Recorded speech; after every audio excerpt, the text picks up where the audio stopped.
My name is Prachi, and this is my no-buy year. Ding, ding. Just kidding. I'm totally kidding. Can you imagine if I just plagiarized the entirety of Louise Poston's intro? That's horrible. We're not going to do that. I'm going to figure out what I'll be doing later on, but right now this is a very ad hoc operation. Do I have professional lights? No. Do I have a microphone? No. Do I have a tripod? No. Is my camera just precariously stacked on top of a bunch of boxes and I'm just hoping and praying that I'm in frame and in focus? Yes. So keeping that in mind, let's get this bread. So I think one of the first questions I want to address is, or answer, is why am I starting a YouTube channel? Or why am I suddenly posting videos? So a little bit of background. I, like many other people on YouTube, watched with fascination Louise Poston chronicle her entire no-buy year, her no-buy 2018. And I watched with increasing fascination and then also increasing discomfort because I started to realize that some of the things she had identified, like the way in which she found her relationship to shopping problematic, that was my own behavior, right? Like I also used shopping to soothe myself as a coping mechanism, to make myself feel better, to avoid doing my life's work, as she would say. And so midway through November, I think it was maybe towards the start, I left this like really long emotional comment at the bottom of her channel where I was like, thank you for changing my life. I'm gonna go on a no-buy year. Like, you're really, like, it's time to stop. It's time to stop! Like, I laid out all of my rules, and Hannah, being like the lovely person that she is, gave the comment a heart. She replied to it. She was so encouraging. She was like, yay, go ahead. And so I embarked on a no-buy midway through November of last year. And I was going pretty strong. I was doing pretty well. I felt great about my rules. And then life kind of happened in December. And by life, I mean my mental health took a dangerous downward spiral, and it just felt like everything had collapsed. And I want to be really clear here, like, this is not an excuse. I'm taking full responsibility because in the midst of my mental health collapsing like a house of cards, I decided that I would rather life not be as difficult as it was, and that I would rather soothe myself by reverting just for a second to my old habits, which is buying. And so I was pretty strong throughout most of December and even into the earlier part of January, in part because I was too numb and depressed to actually go out to shop. But midway through January, I just felt so bad. My birthday had just passed. I was having like a crisis. My life wasn't going the way that it was meant to go.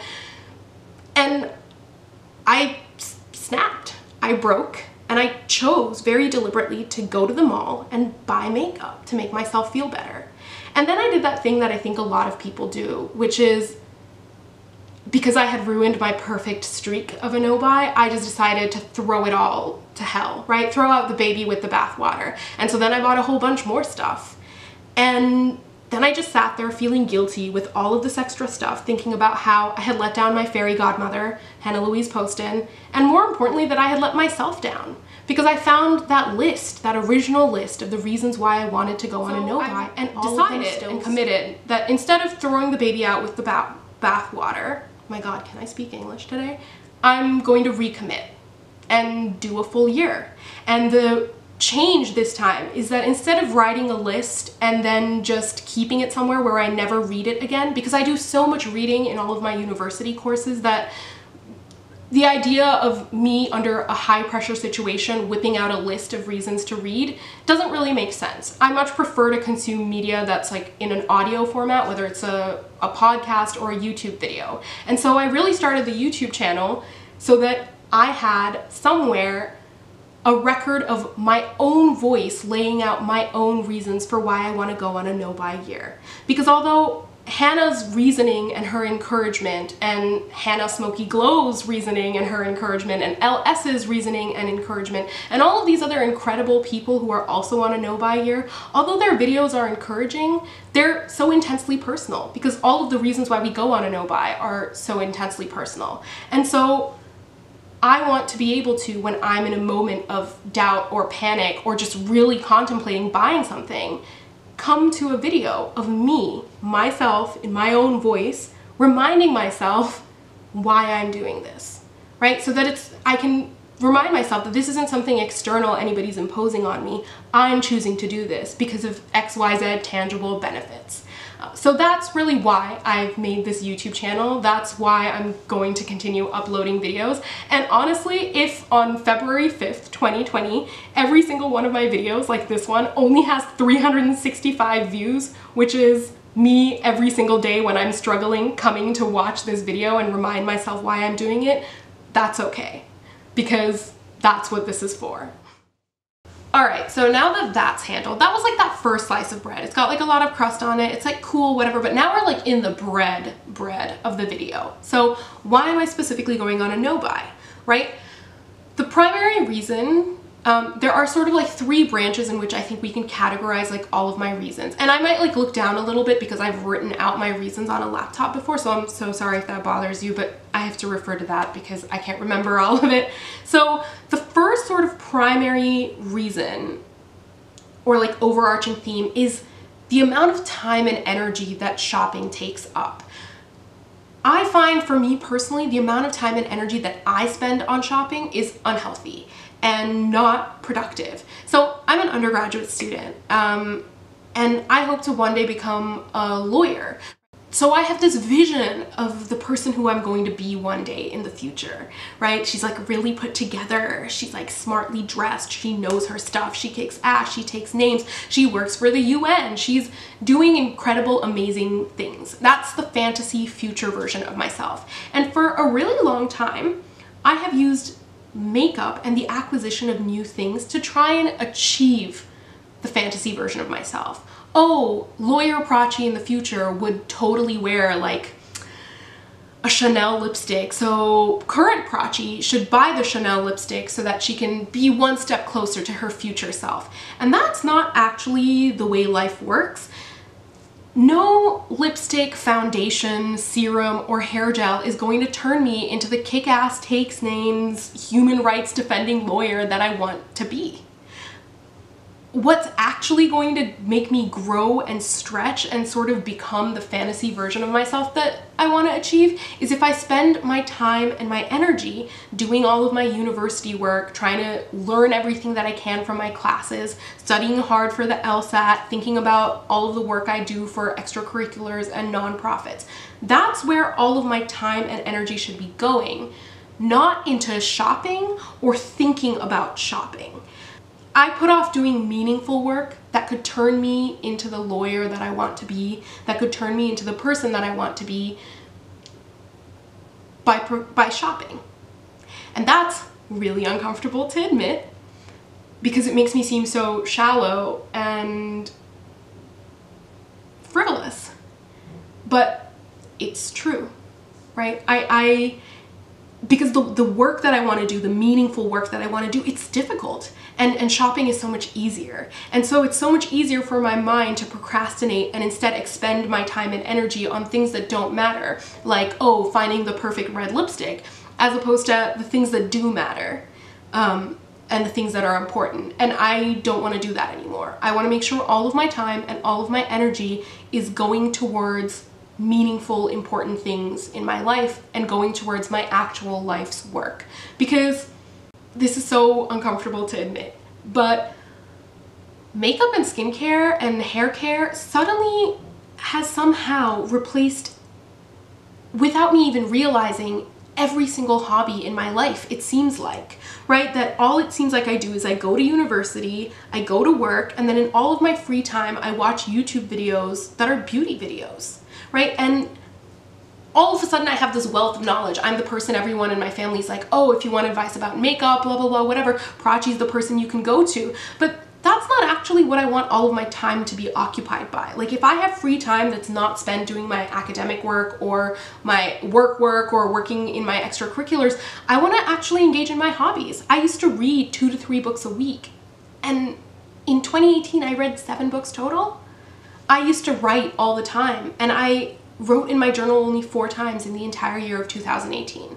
And I'm just uncomfortably realizing that beauty occupies too big of a space in my life. And actually, that's incorrect. If only beauty were to occupy a space in my life, that's fine. I love beautiful things. I love art. I love music. The acquisition and consumption of beauty is occupying way too much time and space in my life, and it's preventing me from actually doing work to create beauty in the world out there. That's what I want to be doing, and I don't want to waste time shopping anymore. So that's big reason one. Shopping just sucks.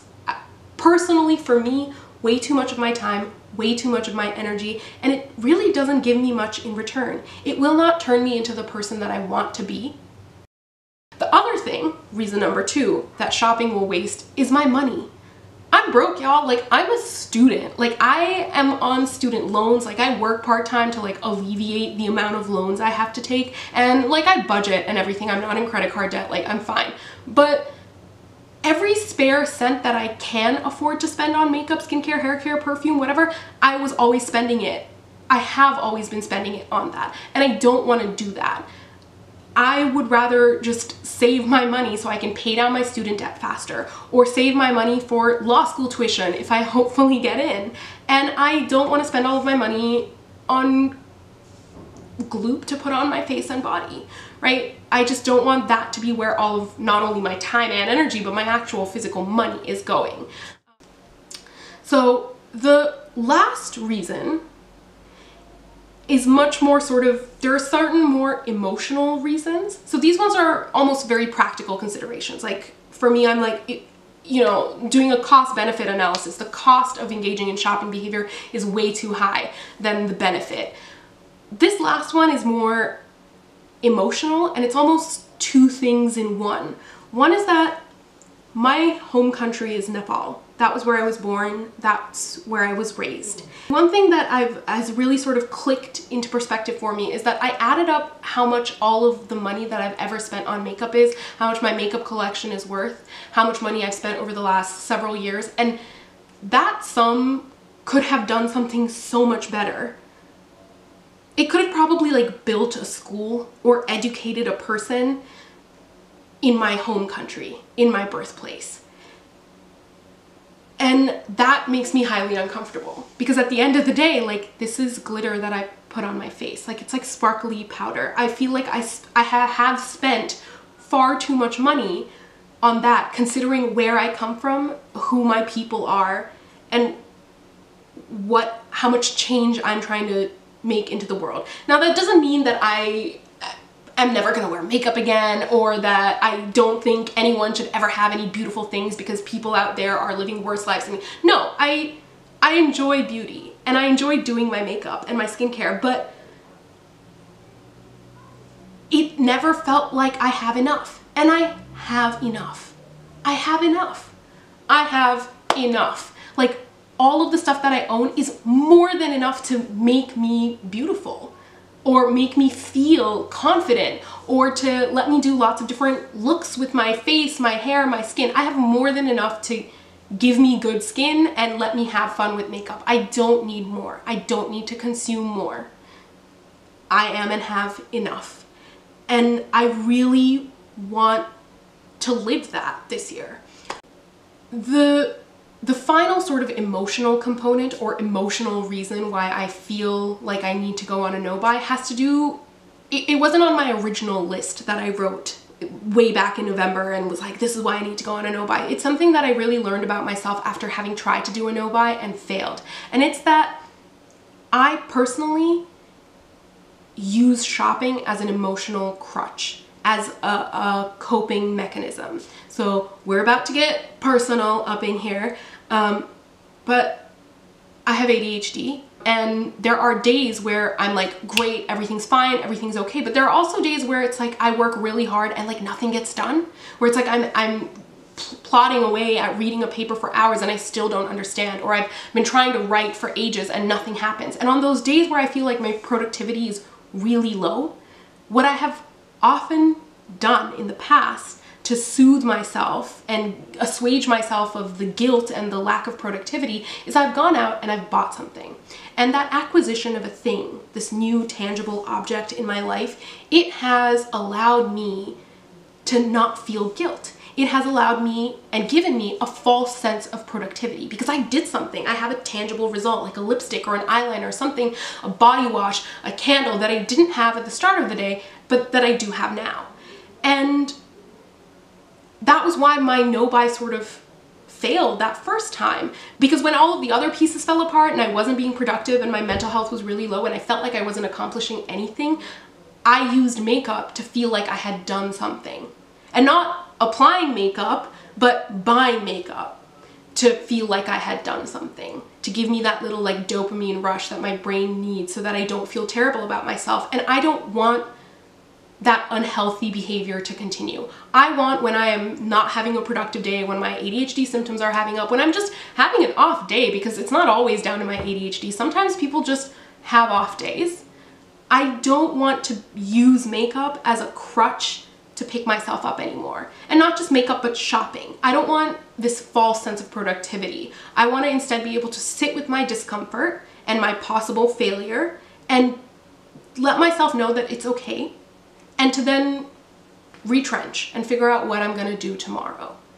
And so I think a no-buy is really important to help me actually build that coping tool that's much more healthy, that coping system that is actually a healthy one to carry forward towards the rest of my life. Okay, so now that we did the more sort of like emotional aspect of the video, let's get into the nitty-gritty, the Dua Lipa style new rules. Like what are the actual that was such an old reference, I'm so sorry. You know what, I stand by it. I still enjoy that song. So what are my actual no-buy rules? The first, duration. It's gonna start today, February 5th, 2019, and go all the way to February 5th, 2020. Now I know, you're like, oh my god, Prachi, that's like such a weird date. Like, why did you do that? I kind of did that deliberately because I feel like I'm constantly waiting for like the perfect moment to start something, and the perfect moment to like create a new habit or enact change in my head is always like January 1st or the 1st of a month, like some like nice systematic thing. And I'm trying to break out of that thinking. I want to remind myself that I can decide to change at any moment in time.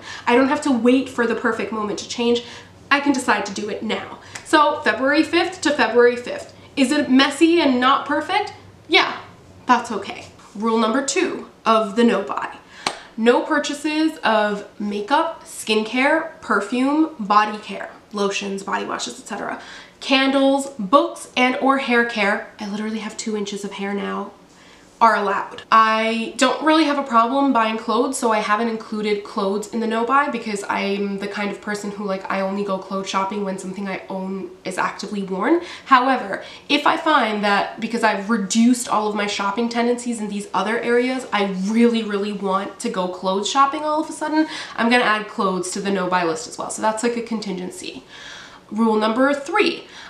It's a replacement only no-buy, which means that I'm allowed to replace a category when it entirely runs out with one product.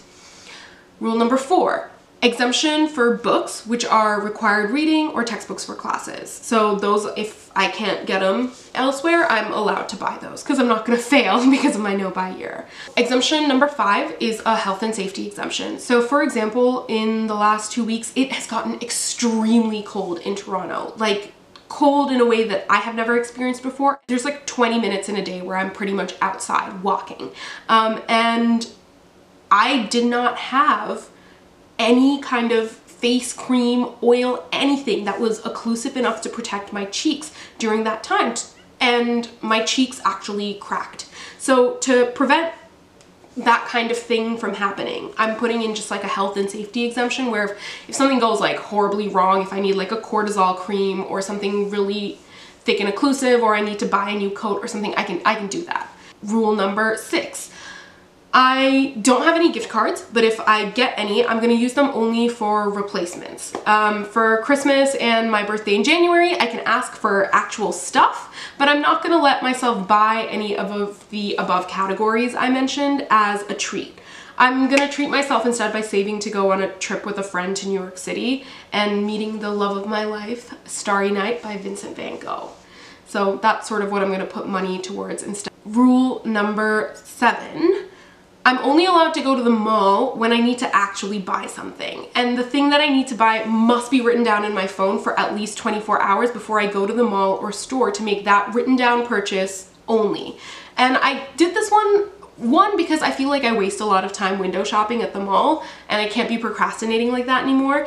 But 2, because it's unnecessary temptation. So this is more of a rule to kind of keep me out of spaces where I could be tempted, because that was sort of my downfall. I don't really like shopping online. I don't like paying for shipping. Duties to Canada are exorbitant.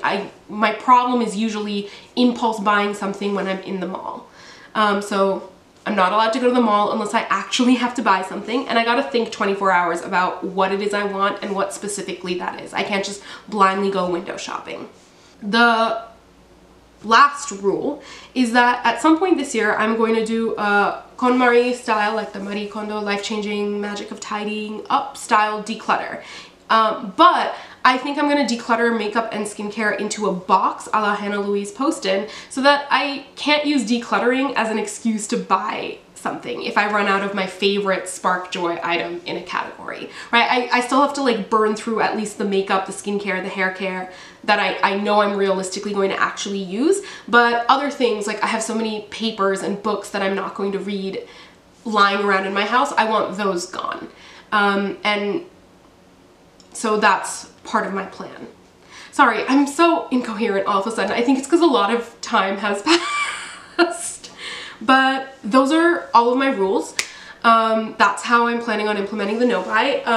And I guess like an addendum, because this wasn't in my previous set of rules, but because I didn't have a YouTube channel, is now this YouTube channel, right? The way that I'm planning on running it is I'm planning on posting at least one video every week on Saturdays. That gives me enough time to plan and edit. No, this is obviously not going up on a Saturday because today is not a Saturday, but that I'm starting out with one video a week because I don't actually know how to edit videos. And after I turn off this camera, I'm going to download Shotcut Pro and figure out what I'm doing with my life and how I'm meant to edit a video. So this YouTube channel is also partially a learning experience for me. It's a way for me to hold myself accountable. It's a way for me to better engage with the no-buy community on YouTube. And it's a way for me to teach myself some new skills because I don't know how to edit videos. Or coherently voice all of my thoughts in a short manner. Promise that all of my videos won't be this rambly and incoherent. I'm probably going to have a lot of jump cuts, so I promise it won't be this jumpy either next time. They'll improve as the year goes on because this is going to be one of the skills I take the time to teach myself instead of shopping. So that's everything on my end. I hope you, if anybody is out here watching this video that is not just me, if it is just me, you can do it, Prachi. You got this. Don't buy that thing. You don't need it. Whatever your brain is telling you, you don't need it right now, Prachi. It's okay. You got this. I got this. We got this. How do people sign off, guys? Hannah has such a like cogent, beautiful sign off. I don't really have anything. I'm just a mess.